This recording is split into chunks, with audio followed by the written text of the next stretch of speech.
Shalom, jemaat dikasih Tuhan. Salam sehat dan salam damai sejahtera bagi kita sekalian. Ya, sekarang kembali lagi kita dalam pembinaan online. Kali ini kita akan membahas satu tema, membenci atau mencintai teguran. Dari satu firman Tuhan yang saya akan bacakan, 1 Raja-Raja 22 ayat yang 8b. Berbunyi demikian. Tetapi aku membenci dia, sebab tidak pernah ia menubuatkan yang baik tentang aku, melainkan malapetaka. Demikian pembacaan firman Tuhan bagi setiap kita yang membaca, merenungkan dan melakukan kebenaran firman Tuhan. Amin. Bapak Ibu Saudara sekalian, setiap kita pasti pernah melakukan kesalahan ataupun pelanggaran. Dan dari kesalahan dan pelanggaran itu pun menghasilkan teguran. Ya, biasanya kalau di rumah kita berbuat salah, ditegur pasti oleh orang tua, maupun juga di dalam sekolah. Kalau di dalam sekolah pasti ditegur oleh guru, ataupun juga di jalan gitu ya. Misalkan kalau di jalan, kalau kita melanggar rambu lalu lintas, kalau dan ada polisi pasti langsung ditilang karena kita melanggar, dan kita pun mendapat teguran pastinya dari polisi.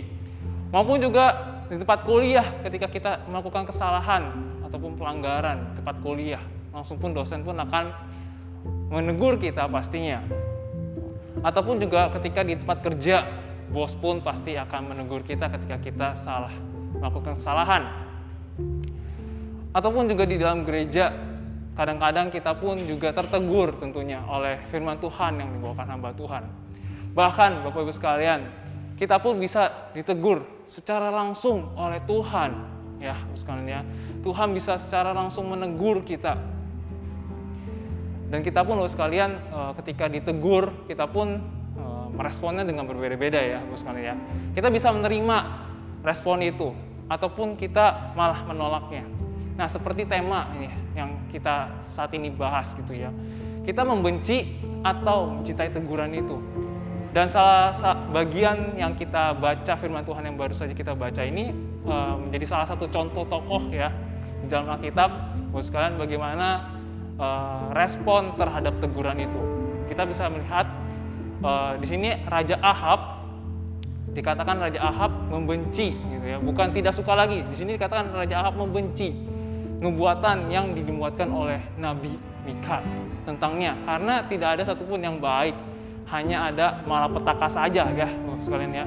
Hanya ada malapetaka saja. Ya siapa sih Bapak sekalian ya kalau yang ditegur itu yang buruk-buruk terus, yang nggak suka gitu ya, bahkan sampai akhirnya membenci seperti itu Bapak sekalian ya. Di sini Raja Ahab membenci sekali. Padahal Nabi Mika ya sebagai nabi untuk menyampaikan perantaran apa yang disampaikan Tuhan gitu ya. Jadi dari kisah Ahab yang membenci teguran dari Nabi Mika ini pun juga sebenarnya fenomena di gereja-gereja saat ini. Banyak jemaat yang tertegur oleh firman Tuhan melalui hamba Tuhan, akhirnya sakit hati karena tidak terima dengan teguran dan akhirnya pindah gereja. Nah, padahal Bapak-Ibu sekalian, teguran dari Tuhan melalui firman Tuhan itu sangatlah baik, Bapak-Ibu sekalian, sangatlah baik. Karena teguran dari Tuhan itu menuntut kita ke jalan yang benar, mengembalikan kita dari jalan yang salah kepada jalan yang benar, memurnikan kita kembali lagi.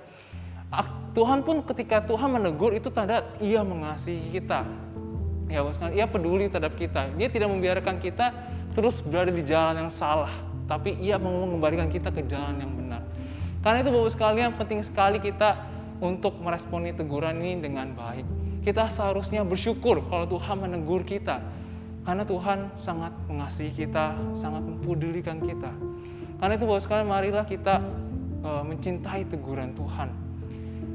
Ya Bapak sekalian, jangan kita membenci, karena kita tahu sendiri bahwa teguran Tuhan itu baik bagi kita. Seperti saat ini Bapak sekalian, kita tidak tahu apakah virus corona ini itu hukuman, ya hukuman dari Tuhan, teguran dari Tuhan. Kita tidak tahu. Tapi yang pasti dari pandemi ini ya Bapak sekalian, ada hal yang baik yang Tuhan berikan. Ada satu proses Bapak sekalian ya.